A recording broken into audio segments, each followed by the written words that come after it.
talk about the number 2 thing you need to know as it relates to loneliness and team connection. Loneliness isn't shameful, it's a signal. We haven't talked about loneliness for the history of humanity because we think it's shameful, and I want to destigmatize loneliness. So I want to start with a brief story. So I was recently speaking at an event, and the CEO of a large telecom company was actually doing my introduction. And I've got the best job because I get to speak on stages all around the world about fun ideas and innovative ways of looking at the future of work. But this particular session, he opened up his statement, his intro of my session, which was all about connection and loneliness. He said this: "You are not meant to feel lonely." That's how he opened up his remarks. And I just about threw up when I heard that. So he was talking to a room of about this size, about 500 folks. And when he said that comment, if there were people in there that had a sense of isolation, that felt like they were feeling lonely or disconnected from the organization, do you think that comment made them feel more included or less included? Less, right? Because if you're feeling that, and now your senior leader tells you that you're not meant to feel that, you're gonna retreat even further, being like, I must be the only one that's experiencing this. What's wrong with me?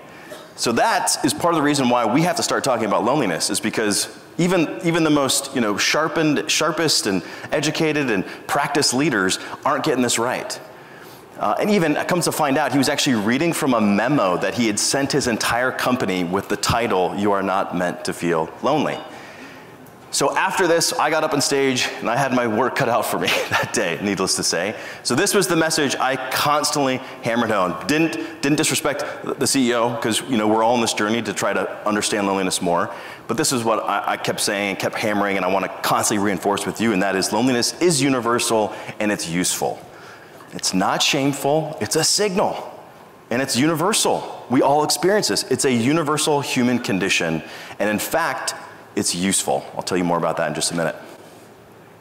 So let's briefly back up. Let's look at the human history of loneliness. So humans are social creatures. We have a deep desire to be accepted for, cared for, and involved in meaningful community. And these desires, they were and they continue to be essential for you and I's survival. So think back to our ancestors who roamed the plains.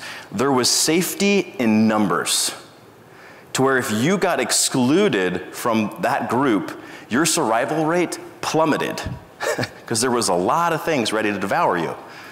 So there was safety in numbers. So our body literally wants that community. It wants that sense of belonging because there's protection. We were able to pool our resources. We could watch each other's back. We could leverage each other's strengths.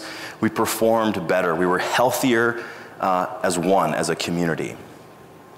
So loneliness was lethal back then. It was literally lethal in the very, very, very real sense. But today, loneliness still triggers the same stress state, which leads to inflammation in the body, which damages blood vessels, tissues, ultimately impacts our performance at work. So here's a quick example of how to satisfy a human need. So if you are hungry, you grab an apple. Similarly, if you're experiencing loneliness, you should forge a connection.